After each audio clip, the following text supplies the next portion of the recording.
Hello students, यह है Aleen online और मैं हूं एमक्यू सर। आज की क्लास हमेशा की तरह हमारी उम्मीदों और हमारे एक्सपेक्टेशन के अकॉर्डिंग बनाई गई है, जो हमारा नेट का आने वाला एग्जाम है उसके लिए। और इस क्लास में हम लोगों को यह ध्यान देना है कि क्लास 7 लेक्चर 7 के अंदर हम जिस चैप्टर को कवर कर रहे हैं मोस्ट एक्सपेक्टेड एमसीक्यू के लिए, वो बहुत ज्यादा अंडर एस्टिमेट किया जाने वाला चैप्टर है। जहां हर बायोलॉजी का एस्पायरेंट, नीट का एस्पायरेंट ये सोचता है कि बड़ा आसान सा चैप्टर है, मैं बड़े आसानी से कवर कर लूंगा, इतना ध्यान देने की जरूरत ही नहीं है, जब चाहे मैं इसकी स्टडी कर सकता हूं। मैं बात कर रहा हूं सेल बायोलॉजी की, the cell unit of life, इस वाले चैप्टर की। मैं बुक आपके सामने इसलिए शो कर रहा हूं, एमसीक्यू को शो करने से पहले मैंने हमेशा बताया कि मेरे दो नजरिए होते हैं। पहला मेरा व्यू होता है कि बच्चे को उस चैप्टर के एमसीक्यू जो मोस्ट एक्सपेक्टेड हैं, जो हमारे नीट में आ सकते हैं, उनको बताने से पहले बच्चे को उस चैप्टर का ओवरव्यू बतला दूं। ठीक है, अब ओवरव्यू बतलाने के लिए मुझको सीधी सीधी सी बात है, नेक्स्ट स्लाइड पर आना होगा। तो चलते हैं अपन नेक्स्ट स्लाइड पर। चलिए, सबसे पहले आपको मैं पहला पेज खोलता हूं, क्योंकि अंडर एस्टिमेट की जाने वाला चैप्टर है, तो मुझे सामने बुक रखकर आपको बताना पड़ रहा है कि आपको इसको अंडर एस्टिमेट नहीं करेंगे। एग्जाम के बाद क्या होता है ना मैं जानता हूं ना आप जानते हैं। आप सिलेक्शन के अंदर होंगे, इन होंगे या आउट होंगे। हमारा कोशिश ये है, हमारी प्रयास ये है कि आप अंडर हो किसके, अपने कट ऑफ रेंज के अंदर हो और ना जाए, उसी के लिए कोशिश की जा रही है। तो सुनते जाइए। व्हाट इज सेल, हम सब ने किताब देख रखी है, हम सब ने बुक देख रखी है, हम सब जानते हैं हमारे सिलेबस को कवर कर रही है।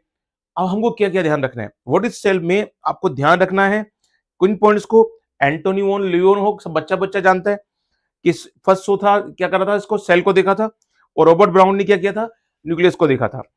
और इलेक्ट्रॉन माइक्रोस्कोप की बात ये चीज बड़ी, सेल थ्योरी शिलाइडन शॉन ने दी। ठीक है, ये कंफर्म हो गया है कि ये अब जर्मन जोलॉजिस्ट है, पहले इनको ब्रिटिश दे रखा था, तो आप जर्मन ही करेंगे, जो ब्रिटिश नहीं करेंगे, है ना। दूसरी बात, रुडोल्फ रिचो ने क्या कहा था, ओमिनिस सेलुला सेलुला मींस प्री एग्जिस्टिंग सेल से न्यू सेल बनती है। अगली बात जो है वो ओवरव्यू है सेल का। ओवरव्यू में आप लोगों को सबसे ज्यादा ध्यान रखना है, जो डाटास दे रखे हैं वो कौन सा डाटास दे रखे हैं। जैसे दे रखा है कि माइकोप्लाज्मा की साइज कितनी होती है, बैक्टीरिया की साइज कितनी होती है, ह्यूमन रेड ब्लड की साइज क्या होती है। ठीक है, ये सब ध्यान रखेंगे। मैंने हर क्वेश्चन में इसको कवर नहीं किया है, लेकिन आपको ध्यान रखना है। प्रोकैरियोटिक और यूकैरियोटिक के लिए ये डायग्राम दे रखा है, जहां सब डायग्राम इंपोर्टेंट नहीं है, डायग्राम जो साइज दे रखी है वो रेंज इंपोर्टेंट है।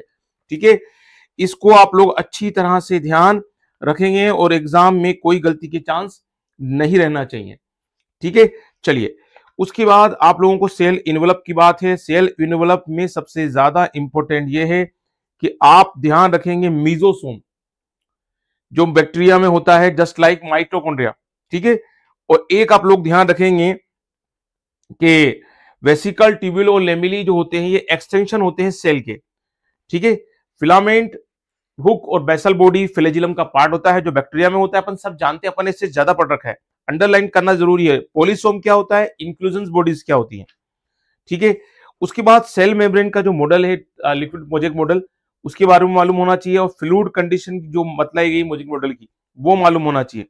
सोडियम पोटेशियम पंप किस में काम करता है, एक्टिव ट्रांसपोर्ट में काम करता है। उसके बाद आप लोगों को ये मालूम होना चाहिए कि सेल वॉल का फंक्शन क्या होता है, उसमें अलग अलग में सेल वॉल किसकी बनी होती है। हमारा एंडो मेम्ब्रेन सिस्टम के अंदर कौन कौन से सेल ऑर्गेनेल्स आते हैं, ईआर, गोल्गी कॉम्प्लेक्स, लाइसोसोम। उम्मीद यह है कि आप ध्यान देंगे लाइसोसोम का फंक्शन क्या है, माइटोकॉन्ड्रिया बड़ा इंपॉर्टेंट है, प्लास्टिड क्या है, प्लास्टिड के अंदर जो होते हैं 3 तरह के जो पार्ट होते हैं, जो प्रोटीन, लिपिड और कार्बोहाइड्रेट को स्टोर करते हैं, इमाइलो, इलियो और इलेरियोप्लास्ट। ठीक है, उसके बाद अपने थाइलेकोइड की स्ट्रक्चर किस तरह, क्लोरोप्लास्ट क्या होता है, क्वांटासोम क्या होता है, ये मालूम होना चाहिए। राइबोसोम की सब यूनिट्स मालूम होना चाहिए। जो सीलिया फिलेजिला जो होता है उसमें एक्सोनिम का मतलब क्या होता है। और एक खास बात, जो न्यूक्लियस है ना बेटा जी, उसमें डीएनए की साइज कितनी होती है, होल बॉडी में 2 मीटर होती है, डाटा कभी भूलना मत, जिसको 46 क्रोमोसोम में डिवाइड करती है हमारी बॉडी। तो हर सेल के लिए एक डीएनए की लेंथ अगर देखी जाए तो कितनी होती है, 2 मीटर, जिसको 46 क्रोमोसोम्स में डिवाइड किया जाता है। ये हमेशा ध्यान रखिएगा। क्लियर।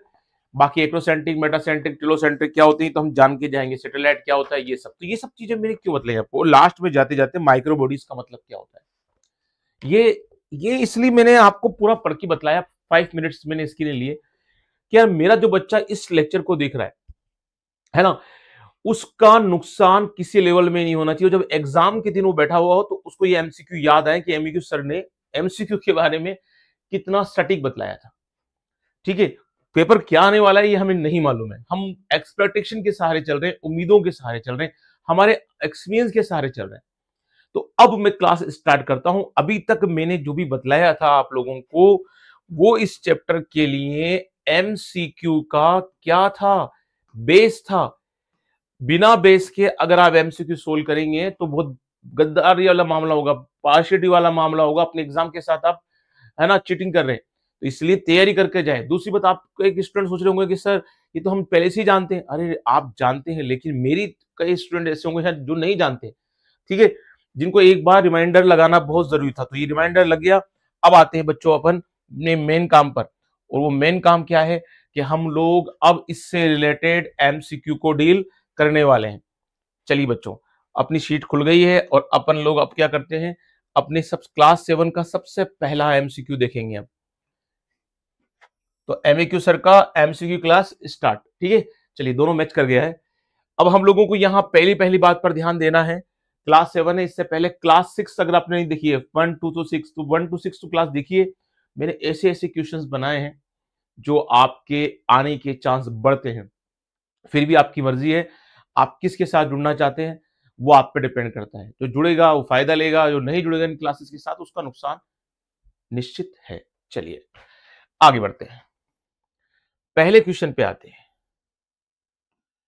अब पहला क्वेश्चन देखकर बच्चा सोचेगा यार अमीबा तो कोर्स में नहीं है, ये एमएक्यू सर ने क्यों दे दिया इसको। यही बाबू एनसीईआरटी है, यही एनसीईआरटी है उलझान। आपको एग्जाम में एकदम परेशानी हो उससे पहले मैं यह सारी परेशानी को डील कर लेता हूं। ठीक है, पहला क्वेश्चन किसी के लिए, मान लीजिए अगर इस क्लास को 50 बच्चे, मैं तो छोटा डाटा लेता हूँ, 20 बच्चे इस क्लास को देख रहे हैं, शायद 2 बच्चों को इस क्वेश्चन के बारे में मालूम हो, 18 को ना मालूम हो। तो उस बात पर ध्यान देना है। मुझे तो मेरे सारे बच्चों की हेल्प करनी है, उनको सबको एकदम एग्जाम में कहीं भी उनको अचंबा ना लगे, बाद में बाहर आकर कहें अमीबा तो बाहर से आया था, मैंने इसके लिए वो लगाऊंगा एनटीए को। तो आप कुछ भी लगा लीजिए, बात की बात है, कोर्स का बात है। अब फटाफट अपन क्वेश्चन को देखते हैं। Amoeba the in in amoeba the contractile vacuole function is. अगर अमीबा में देखें तो कॉन्ट्रैक्टाइल का फंक्शन क्या है, एक्सक्रीशन में हेल्प करना है, ऑस्मो रेगुलेशन में हेल्प करना है, डाइजेशन में हेल्प करना है, या एक्सक्रेशन ऑस्मो रेगुलेशन में देखना है। आप ध्यान रखें, तो ये सेल बायोलॉजी का ही चैप्टर है जो अपन ने भी डील किया और क्वेश्चन है, और उसी से रिलेटेड ये अपना है। इसका आंसर क्या है, ए और बी, क्योंकि अमीबा एक्सक्रेशन में भी रोल प्ले करता है और ऑस्मो रेगुलेशन में। कौन, कंट्रक्टाइल वैक्यूल का दोनों फंक्शन है। एक बच्चे को जनरली ये याद रहता है ऑस्मो रेगुलेशन, तो ज्यादातर बच्चे इसका आंसर क्या लिखेंगे, बी, कि एक्सक्रेशन ऑस्मो रेगुलेशन दोनों इसके फंक्शन है, याद रखना। ठीक है, चलिए, और ये मेरी तरफ से नहीं है, मैं तो अपनी तरफ से कई चीजें चेंज कर दूं एनसीईआरटी में अगर मैं चाहूं तो, लेकिन मेरे बस का नहीं है। अभी मैं जब कभी किसी कमेटी का मेंबर बना तब हो जाएगा, क्योंकि हम इसके मेंबर बन सकते हैं। वो कारण क्या है वो मैं बताऊंगा, निराज की बात है, राजी रहने दीजिए। तो amoeba the contractile vehicle function is, दोनों हो गया ए और बी। चलिए आगे आते हैं हम नेक्स्ट क्वेश्चन पर। The mitochondria divide by, mitochondria कौन से प्रोसेस से डिवाइड होता है। सोचिए आप, मैंने आपको कई बार बोला है कि अगर आपको किसी क्वेश्चन का आंसर नहीं आता तो मुझे पोज कर दीजिए और अपने दिमाग पे जोर मारिए और सोचिए उसका आंसर क्या होगा। क्या लगता है बच्चों, जिसको सही लगता है बधाई हो, जिसको नहीं लगता उससे कोई बात नहीं। इसका सही आंसर है फिशन, ना रिजनरेशन, ना मल्टी स्पोरुलेशन, ना बडिंग। मुझे ऑप्शंस और बढ़िया सटीक देना चाहिए थे जो फिशन के साथ। मैं सोचे भी सही, तो मुझे टाइम थोड़ा कम था, तो मैंने फिशन के साथ रीजनरेशन, मल्टी स्पोरुलेशन और बडिंग वाले सोचे। हो सकता है कि मेन एग्जाम में वो थोड़े से और इसके नियरेस्ट पूछ ले, फिशन के नियरेस्ट, ताकि बच्चे को कंफ्यूजन बनने, साइकोलॉजिकल बच्चा सोचे कि इसका फिशन के अलावा और भी हो सकता है। जैसे क्वेश्चन आते हैं ना मल्टीपल चॉइस के, तो राइट आंसर के आसपास वाले जो आंसर होते हैं, जो आंसर नहीं होते, वो उलझाने के लिए ऐसे बनाए जाते हैं ताकि आप लोग गलती कर जाए। ठीक है, मैं बार बार एक वर्ड यूज करता हूं, साइकोलॉजिकल ड्रामा है। आगे बढ़ते हैं, नेक्स्ट क्वेश्चन पे आते हैं।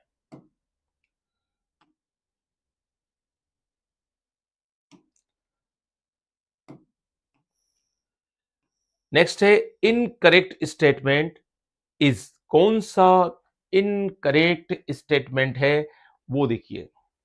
आप मुझे पोज करके भी इसको देख सकते हैं। Enzyme active at the acidic pH, ये सही है या गलत? भाई एसिडिक पीएच पे एक्टिव होते हैं, कई एंजाइम एक्टिव होते हैं, तो इसमें क्या बुराई है? आप देखिए हमारी जो डाइजेशन है उसमें अलग अलग जगह पे अपने स्टोमक में ही एसिडिक पीएच होती है, वहां जाकर एक्टिव हो जाते हैं, है ना।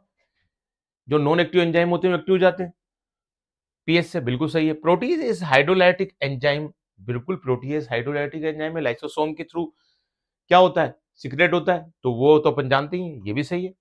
Lysozyme enzyme digest nucleic acid, बिल्कुल साफ। लाइसोजाइम एंजाइम न्यूक्लिक एसिड को भी डाइजेस्ट कर देता है, बिल्कुल सही है ना। अपन जानते हैं ना वो डीएनएस एंजाइम, न्यूक्लियस, तो ऐसे कुछ नाम अपने पढ़ रखे। ऑल ऑप्शन इज रोंग, अरे हमसे इनकरेक्ट पूछ रहा था, यही डी ऑप्शन ही गलत है कि ऑल ऑप्शन रोंग। अरे भैया सब कुछ सही है, तो रोंग तो तुझे बोल रहा है वही रोंग है, यानी ये अपना करेक्ट आंसर आ गया डी। क्लियर बच्चों, अच्छा क्वेश्चन था। आपको ये सब मैंने अपने हिसाब से अपनी तरफ से बनाए, ठीक है, ऑर्गेनिक क्वेश्चंस, ताकि आप लोगों को ध्यान रहे, ठीक है। बाकी मैंने आपसे इसलिए तो कहा है कि जो बच्चा इस क्लास को ध्यान से देख रहा है उसके मजे हैं, जो नहीं देख रहा, जो देख ही नहीं रहा है, उसके सजे सजाए वो देखना मेन एग्जाम में रोएगा। सॉरी, ऐसा नहीं बोलना चाहिए, मेन एग्जाम में परेशान होगा, ऐसा भी नहीं बोलना चाहिए, चलो खुश रहेगा। आगे बढ़ते हैं। अपन किसी को भी कुछ नहीं बोल सकते ना, गलत बच्चों के साथ है हम लोग। जो देख रहे हैं उनको बहुत प्यार, जो ना देख रहे हैं उनको और ज्यादा प्यार, क्योंकि जो ना देख रहे हैं वो कुछ और को देख रहे हैं, वो जानते हैं आप लोग मेरा इशारा क्या देख रहे हो। चलिए नेक्स्ट क्वेश्चन पे आते हैं। Incorrect match. अब देखिए क्वेश्चन आपके डाटा से है और ये डाटा याद नहीं रहते। अभी बड़ा आसान लगता है देख के कि हाँ जाके बुक देख लियो, उतना देख लिया कि हाँ इसका आंसर है। उस 3 घंटे के दौर में ये चीज का बड़ा ध्यान रखना पड़ता है। Incorrect match, virus, PPLO, typical bacteria, typical eukaryotic cell, typical eukaryotic cell. तो अब आप सोचिए कि इसके साथ क्या आंसर होगा। मैं गलत को पहले निपटाता हूं फिर सही पे आता हूं। टिपिकल यूकैरियोटिक सेल का 10 से 20 माइक्रोमीटर, क्योंकि माइक्रोमीटर का जो मेरे पास फॉन्ट था, जो मेरे टाइपराइटर के पास वो नहीं मिला होगा, उसने वो यू दे दिया है, ये माइक्रोमीटर है, म्यू एम, है ना। तो इसका ध्यान रखना, वहां मिल जाएगा हमको। तो इसका ये ऑप्शन रॉन्ग हो गया, सॉरी राइट हो गया, मैं गलत बोलिया, ये ऑप्शन राइट हो गया। तो अपन को तो इनकरेक्ट देखना है। टिपिकल बैक्टीरिया कितना होता है, 1 to 2 माइक्रोमीटर, बिल्कुल सही। पीपीएलओ का भी बिल्कुल सही है, 0.1 माइक्रोमीटर। अब वायरस का गलत है, वो गलत कैसे है कि ये होता है 0.002 से 0.2 माइक्रोमीटर। गलती यहीं पर कर गया है, 0.00 लगाया इसको, तो इसलिए ये रेंज गलत है। और अपना करेक्ट आंसर कौन सा है बच्चों, ए है। नेक्स्ट क्वेश्चन पे आ जाते हैं। डाटा ध्यान रखना प्लीज, ये सबको याद नहीं रहते, कई बार हमको भी याद नहीं रहते। हम भी जब डाटा को एग्जाम से पहले बच्चा देख के जाता है ना, उसको याद रहता है। तो ये तो रट्टा मारो वाली प्रथा है, ठीक है ना, जिसमें बच्चा याद कर जाए और उसको एग्जाम में लिखकर आने में कोई दिक्कत ना आए। पोलिसोमिस, अब पोलिसोम का मीन्स क्या है? इसमें दो ऑप्शंस बच्चे को कंफ्यूज करेंगे, वो दो पर जाएगा। मेरी उम्मीद है कि बच्चा इन दो को तो क्रॉस कर देगा। जो पढ़ने वाला बच्चा है, जो कम पढ़ने वाला है उसको चारों अच्छे लगते हैं, है ना। अब ना पढ़ने वाले के साथ की मामला है ये, तो अब वो सोचेगा चेन ऑफ राइबोसोम ओनली और राइबोसोम प्लस मैसेंजर आरएनए, क्योंकि चेन ऑफ राइबोसोम को बोलते हैं पॉलीराइबोसोम, सुना होगा आपने, लेकिन इसका आंसर है ribosome plus messenger RNA, polysome. उम्मीद है आप ध्यान रखेंगे। बड़ा अच्छा क्वेश्चन था, मेरी नजर में बच्चे इस पे गलती कर सकते हैं। अगर आप देख रहे हैं आपको लगता है कि सर एमसीक्यू सर हमें तो आता है, बधाई हो आपको आता है, आप सही डायरेक्शन में चल रहे हैं। वो बच्चे जिनको क्वेश्चंस के आंसर आते हैं उनको भी देखना जरूरी है। यूं नहीं क्या इसका तो मुझे आते हैं स्किप कर दें, ना ना ना, स्किप करना सेहत के लिए अच्छा नहीं होता है, वो आप ध्यान रखें, आप इनको देखें, क्योंकि हम यूट्यूब के लिए लेक्चर नहीं बना रहे, हम आपके लिए बना रहे हैं, ठीक है। वो बात अलग है कि अब बच्चे यूट्यूब पर किस तरह का कंटेंट सर्च करते हैं, उनको एक ऐसा एक्सपीरियंस टीचर नहीं चाहिए ठीक है, उनको ऐसा चाहिए जहां पर आप व्यूज देखिए, जहां पर, मैं बोलना नहीं चाहता क्योंकि अच्छी बात नहीं रहती, ठीक है ना, लेकिन बच्चे वहां ज्यादा देखते हैं जहां उनको एक्सपीरियंस तो नहीं मिलता, बस कुछ और मिलता है, लेकिन जहां उनको एक्सपीरियंस टीचर पढ़ाता है या समझाता है वहां वो नहीं देखते। अब ठीक है, बच्चों की इच्छा है ना, जिनको सिंसियर एग्जाम में वो देखते ही हैं, और जो सिंसियर नहीं है वो कुछ भी देखते हैं। Node under endo membrane system, अभी कुछ देर पहले मैंने आपसे कहा था कि एंडो मेम्ब्रेन सिस्टम का ध्यान रखना, जिसमें एंडोप्लाज्मिक रेटिकुलम भी आती है, गोल्जी कॉम्प्लेक्स भी आता है, लाइसोसोम भी आता है बंधु, लेकिन माइटोकॉन्ड्रिया नहीं आता है। वो पूछ रहा है कौन इसके अंदर नहीं आता एंडो मेम्ब्रेन सिस्टम के अंदर, तो endoplasmic reticulum, mitochondria, sorry Golgi operator, Golgi complex और लाइसोसोम आता है, तो माइटोकॉन्ड्रिया नहीं आता ना, तो अपना करेक्ट आंसर कौन सा हो गया बच्चों? सी हो गया। चले नेक्स्ट क्वेश्चन पर। क्वेश्चन नंबर 7 क्या है? Cell organelles which circular DNA RNA molecule 70s ribosome. बड़ा आसान क्वेश्चन है। हम सेमी ऑटोनोमस ऑर्गन जानते हैं कि दो होते हैं, दोनों में सेम पोजीशन होती है, circular DNA RNA molecule 70s ribosome. और ये कौन होता है? Mitochondria and chloroplast. Chloroplast option में है ही नहीं ना, ओनली माइटोकॉन्ड्रिया ही है। तो इसका करेक्ट आंसर बच्चों कौन सा हो जाता है? Option B. और ये सब क्या है? रॉन्ग मैच है, और अपन को तो करेक्ट मैच देखना था इस बार, तो इसका आंसर है माइटोकॉन्ड्रिया। चलिए नेक्स्ट क्वेश्चन पे आते हैं। क्लेमाइडोमोनास पर cell consist number of chloroplast, कितने होते हैं? देखो ये भी एनसीईआरटी की लाइन से क्वेश्चन है, और बड़ा डूबा डूबा क्वेश्चन है ना।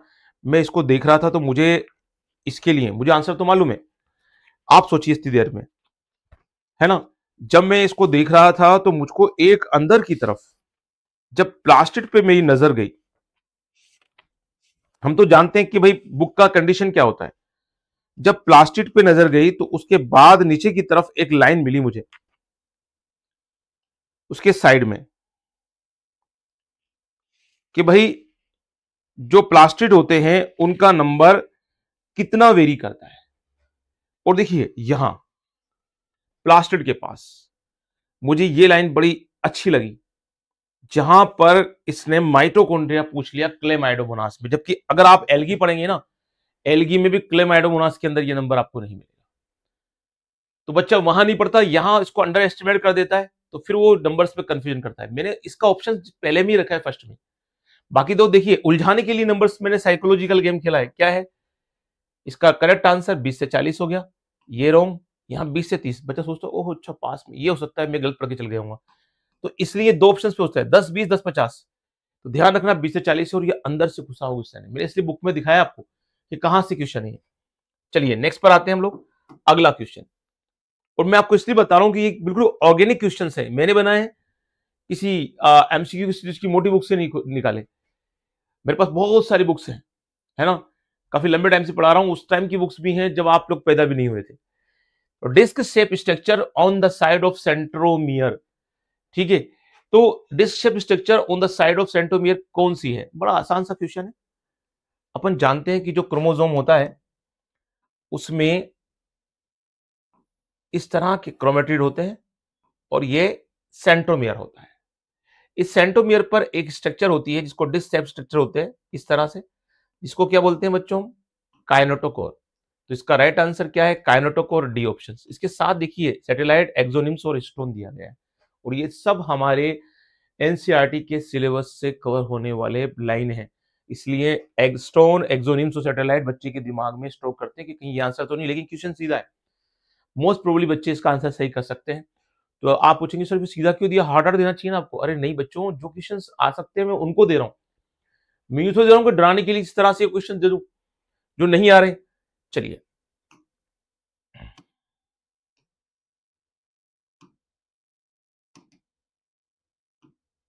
नेक्स्ट क्वेश्चन पे आते हैं। Question number 10, important site of formation of glycoprotein and glycolipid.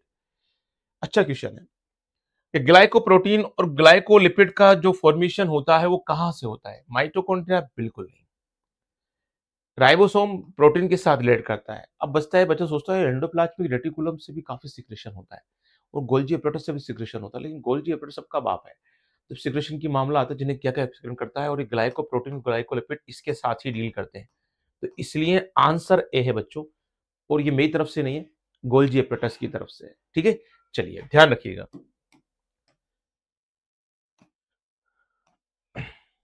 In plant cell the वक्यूल, अब वक्यूल के बारे में बात की जाए तो उसकी कौन सा करेक्टर है, ये गाइड से क्वेश्चन है, मुझे लगा कि इसको देना चाहिए, अच्छा क्वेश्चन से। मैंने पहले भी करीब इसको शायद 2013-14 के बीच में भी दिया था, है ना। तो आप लोग ध्यान दें, ये क्वेश्चन ऐसा है जो बड़ा इंपॉर्टेंट क्वेश्चन है और टच करने लायक क्वेश्चन है, आसान है। In plant cell the vacuole is contain air and lack membrane. तो अगर इसको अगर अपन देख रहे हैं तो एयर तो नहीं होती यार, एयर वक्यूल जनरली वाटर वक्यूल होती है, बायोसेंसी के काम करती है, वो इसमें नहीं होती प्लांट सेल्स में, वो हाइड्रोफाइटिक प्लांट्स पे जरूर होती है, लेकिन उसके लिए अलग अलग कंडीशंस हैं। Contained water and excretory substances but lake membrane, ना लेक मेम्ब्रेन से काम कैसे चलेगा, ये सब कुछ चल जाता है लेकिन लेक मेम्ब्रेन से रॉन्ग ऑप्शन है। Contain storage proteins and lipids and membrane bound, देखो स्टोरेज प्रोटीन वाले कंडीशन रॉन्ग है इसमें, लिपिड्स का स्टोरेज इसमें नहीं होता, वो तो उसके लिए तो अलग से प्लांट्स में क्या होती है, इमाइलोप्लास्ट, इलियोप्लास्ट, है ना, ये सब मिलती है उसके अंदर अलग अलग बॉडीज। तो ये भी रॉन्ग ऑप्शन हो गया। अब जब सब रॉन्ग हो गए तो बच गया right answer, is membrane bound contain water and excretory substances, बिल्कुल सही बात है बच्चों, यही वकील का मेन फंक्शन है, तो डी इसका करेक्ट आंसर है।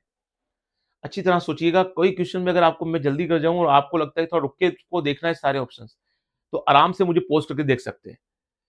ये आपके पास असीम पावर है, एक्सट्रीम पावर, कि आप किसी भी टीचर को रोक सकते हैं, वो यूट्यूब ऑनलाइन पे अवेलेबल है। और मैं तो जाने कब से रुक रहा हूँ, मैं 2013, 14, 13, 14 से ये ऑनलाइन क्लासेस है मेरी। आप देखेंगे मेरे सच नाम सर्च करेंगे तो आपको मिल जाएगा अलग अलग प्लेटफॉर्म पर। चलिए आगे बढ़ते हैं और नेक्स्ट क्वेश्चन पे आते हैं। The plasma membrane consist of, the plasma membrane consist of, क्या होता है प्लाज्मा मेम्ब्रेन, किससे बनी होती है, protein embedded in A phospholipid bilayer. अरे यार पहला ऑप्शन ही बहुत अच्छा दे दिया, मन कर रहा है इसी को आंसर बना लूं, है ना। Protein embedded in A phospholipid bilayer correct answer है बच्चों। फिर भी मेरा मन कर रहा है और भी देखूं तो देख लेते हैं, क्या दो करेक्ट आंसर दे दिया अभी सर ने गलती से। Protein embedded in A polymer of glucose, बिल्कुल ये तो बिल्कुल गंदा आंसर है, हो सकता protein embedded in A carbohydrate boiler, ये कहां से आ जाएगा। Phospholipid embedded in A protein layer, ना उल्टा, फॉस्फोलिपिड प्रोटीन लेयर में होता है, ना प्रोटीन होता है फॉस्फोलिपिड में, तो इसलिए ये भी रॉन्ग, और ये तो बचा ही नहीं कुछ अब तो करेक्ट आंसर क्या हो गया बच्चों अपना, ऑप्शन ए हो जाता है। चलिए नेक्स्ट क्वेश्चन पे आते हैं। Question number 13. Which of the following is wrong? Elioplast, fat and oil.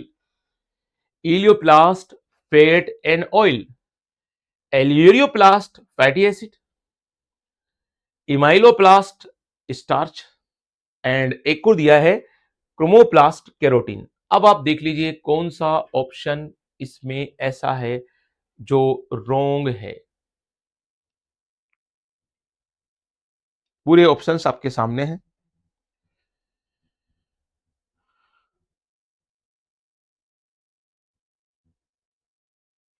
बढ़े आगे भाई, पहले अपन सही सही को देख लेते हैं।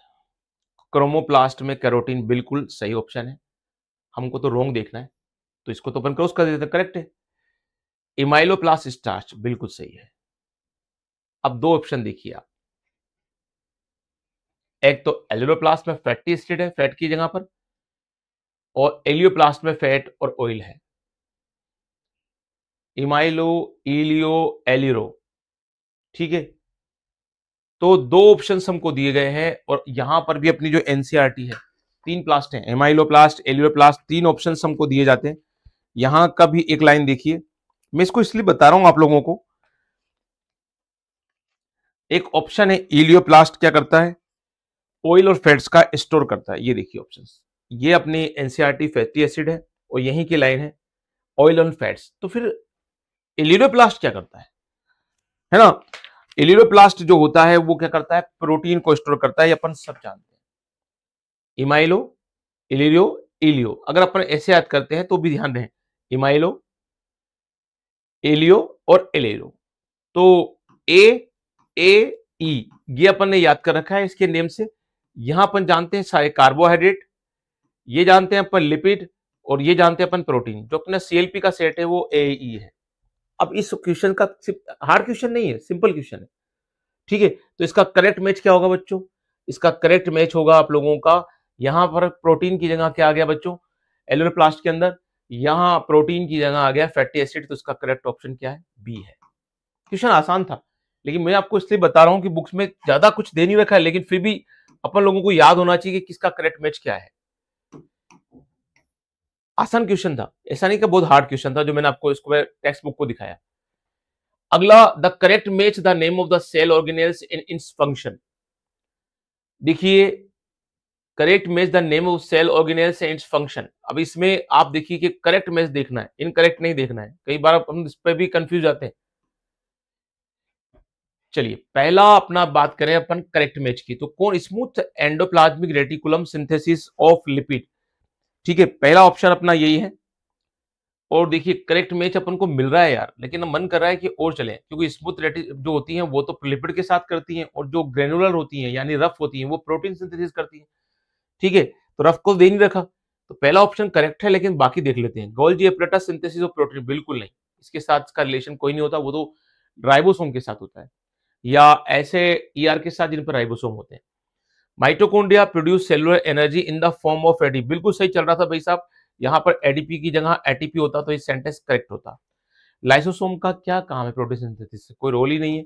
ग्लाइकोप्रोटीन ग्लाइकोलिपिड ज्यादातर उस पर संबंधित होता है इसका। तो ये सारे ऑप्शंस जो है रॉन्ग है, एक ही करेक्ट मैच होता है हमारा कि smooth endoplasmic reticulum synthesis of lipid करती है, बिल्कुल सही है, ऑप्शन एक करेक्ट है बच्चों, ठीक है। तो हमने पहले ही देख लिया था। आगे आते हैं नेक्स्ट क्वेश्चन पर। क्वेश्चन नंबर 15, सेलुलर ऑर्गेनेल्स है कोई विथ मेम्ब्रेन आर। कौन सा सेलुलर ऑर्गन ऐसा है जो मेम्ब्रेन के साथ रिलेट कर रहा है? Chromosomes, ribosomes and endoplasmic reticulum. अब यहां पर क्या गड़बड़ी है? क्रोमोसोम्स के साथ दे दिया राइबोसोम। मैं क्रोमोसोम्स में भी एक पेलिकल नाम की मेम्ब्रेन को लेता हूं, है ना, वहां पर भी बात कवर हो जाती है। पेलिकल हो गई, यहां एंडोप्लाज्मिक रेटिकुलम में राइबोसोम बिल्कुल नहीं है, तो ये गड़बड़ी कर दिया एक, तो इसलिए ये मेम्ब्रेन वाला नहीं हो सकता, एक साइड तो गलत हो गया। यहां पर भी राइबोसोम हो गया, बाकी पढ़ने की जरूरत नहीं है, ये सेट भी गलत हो जाता है। यहाँ भी राइबोसोम हो गया, जहां जहां राइबोसोम है वो सेट गलत हो गया, जहां राइबोसोम नहीं है हम उनको देख लेते हैं। लाइसोम पर होती है मेम्ब्रेन, यस। गोल्जी एपरेटस पे होती है, माइटोकॉन्ड्रिया पर होती है, तो बिल्कुल सब पर होती है, तो option C is correct answer है, ये आपको ध्यान रखना है। चलिए नेक्स्ट क्वेश्चन पे आते हैं बच्चों। अब 18 क्वेश्चन का सेट है ये, तो लास्ट 3 क्वेश्चन है। The chromosome in which centromere is situated close to the one end are, यानी सेंटोमियर, देखिए कंडीशन क्या हो गया है कि ये वाला पार्ट तो हो गया हम लोगों का एक क्रोमेटिड हो जाता है, ये एक क्रोमेटिड, ये सेंटोमियर बिल्कुल नियरेस्ट आ गया दूसरे क्रोमेटिड के, बिल्कुल नियरेस्ट आ गया। तो मेटा सब मेटा तो कैंसिल हो जाते हैं, टेल पर नहीं आया तो टिलो भी कैंसिल, तो एक्रोसेंट्रिक बिल्कुल करेक्ट आंसर है इसका, है ना। तो ऑप्शन डी करेक्ट आंसर है। चलिए नेक्स्ट पे चलते हैं बच्चों। Second last question, question number 17, microtubules are the constitute of. अब देखो माइक्रोट्यूब्यूल्स बिल्कुल लास्ट में दे रखा है हमारी एनसीईआरटी में, बिल्कुल लास्ट पेज पर, बुक दिखाने की जरूरत नहीं है अब, है ना। मैं दो क्वेश्चन आपको इसलिए बुक दिखाई थी ताकि भाई देखो कितनी छोटी छोटी बातों से क्वेश्चन बन जाते हैं। Microtubules are the constituents of the filia, flagella and peroxisome, spindle fiber, then centriole and cilia. सोचिए स्पिंडल फाइबर में माइक्रोट्यूब्यूल्स होती है, कॉन्ट्रैक्शन रिलैक्सेशन उसके साथ रिलेट करता है, सेंट्रियोल के साथ तो कंफर्म आ गया, सीलिया भी है, लेकिन यहाँ अदर ऑप्शंस में क्रोमेटिन दिया गया है वहां भी होता है, स्पिंडल फाइबर दिया गया है ना, और सेंट्रोसोम न्यूक्लियोसोम, ये तो न्यूक्लियोसोम देते ही यहाँ का जो ऑप्शन है वैसे ही रॉन्ग हो जाता है ना। यहाँ पेरोक्सिसोम दे दिया इसलिए रॉन्ग हो जाता है। अब 2 ऑप्शंस बचे हैं अच्छे सोचने वाले। क्रोमेटिन में क्या होता है क्या कॉन्ट्रैक्शन रिलेशन फाइबर्स में? नहीं सुना ना आपने, तो फिर इसको तो रॉन्ग कर देते हैं, बचता कौन है अपना ये, और ये तो राइट क्वेश्चन है यार, स्पिंडल फाइबर्स सेंट्रियोल्स एंड सीलिया। अच्छा क्वेश्चन था, थोड़ा बहुत कंफ्यूज कर सकता है, उस 3 घंटे के दौरान ज्यादा कंफ्यूज कर सकता है। चलिए नेक्स्ट क्वेश्चन पे आते हैं। Match the following and select the correct answer. Clear? अब इसको देखते हैं कि भैया लास्ट क्वेश्चन का इसका आंसर क्या है। अब इसको देखें तो match the following and select the correct answer. Centriole के साथ इन्फ्लुएंटिंग माइटोकॉन्ड्रिया है, ये इसका फंक्शन होता है क्या? क्लोरोफिल के साथ थाइलोकोइड्स होते हैं, है ना, और क्रिस्टी के साथ न्यूक्लियोफिल होते हैं। अभी तो अपना और ऑप्शन बच रहे हैं इसमें, कौन सा करेक्ट मैच कर रहा है ये मैं इसको इस तरह से ले लेता हूं ताकि करेक्ट मैच मिलने में अपन को क्या होता है, आसानी रहे और अपना आराम से अपना करेक्ट आंसर दे सके। तो सेंट्रियोल का रिलेशन होता है, अभी कुछ देर पहले बतलाया था मैंने आपको, basal body, cilia and flagella, यानी पहला तो मिल गया भैया ए का 4। दूसरा देखते हैं, क्लोरोफिल का रिलेशन किसके साथ? थाइलोकोइड के साथ, अपन जानते हैं। बी का सेकंड भी मिल गया। क्रस्टी, क्रस्टी देखते ही हमारा दिमाग में आएगा माइटोकॉन्ड्रिया की इनफोल्डिंग है, सी का फर्स्ट हो जाता है। अब बचा कौन है? डी बचा है। तो डी जो बचा है राइबोजाइम, वो न्यूक्लिक एसिड के साथ रिलेट करता है, तो थर्ड ऑप्शन हो गया, यानी फोर्थ सेकंड फर्स्ट, ये तो नहीं है, फोर्थ थर्ड है, तो फोर्थ सेकंड फर्स्ट थर्ड, बिल्कुल करेक्ट आंसर अपना ऑप्शन बी है बच्चों। तो इस तरह से हम लोगों को हमारे उन क्वेश्चंस की नॉलेज मिल गई कि जिसमें 18 क्वेश्चंस बेस्ट क्वेश्चन थे, उनको हमने डील कर लिया है। और उम्मीद है कि आप लोगों को जो ये चैप्टर है, इससे रिलेटेड क्वेश्चन में आप एग्जाम के अंदर इसको अंडर एस्टिमेट नहीं करेंगे। इसलिए मैंने बुक दिखाकर आपको इसके पॉइंट्स बतलाए। मुझे बहुत डर रहता है, बच्चे इसको बहुत आसान चैप्टर मानकर अंडर एस्टिमेट कर लेते हैं और डेटास को भूल जाते हैं। तो उम्मीद है कि आप ऐसी गलती नहीं करेंगे, आप समझदार बच्चे हैं और आपका जब एग्जाम होगा तो उसमें आप नीट में अपने स्कोर अचीव करेंगे। जो अपना टारगेट लिखते हैं अपन थंबनेल में, वो होना चाहिए टारगेट 360। ये तभी पॉसिबल है जब आप सिंसियर मोड में रहेंगे, है ना, सीरियस नहीं, सिंसियर मोड में रहेंगे और अच्छी अच्छी नींदें निकालेंगे। कई आपसे कोई बोलता है, कोई टीचर या कोई फैकल्टी, कि बेटा दिन रात एक कर दो, सोना नहीं है, फलाना नहीं करना है, मत सुनना बेटा। सबका बोलने का तरीका अलग होता है, वो आपको मोटिवेट करना चाहते हैं, लेकिन कई बार मोटिवेशन में गलत बात भी डाल देते हैं। अच्छी नींद एग्जाम की तैयारी में हेल्प करेगी और एग्जाम से एक दिन पहले अच्छी नींद उस 3 घंटे के पेपर को आसान करेगी। ठीक है, आप सब डॉक्टर बनने वाले हो और आपको मालूम है कि यार माइंड सेट अच्छा होगा तो पेपर भी अच्छा जाएगा।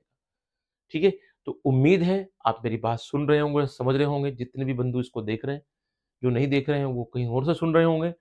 तो इसी तरह से आपको अब नेक्स्ट क्लास में मिलेंगे। नेक्स्ट क्लास ऐड जो होगी उसमें उम्मीद है कि आप लोगों के लिए ये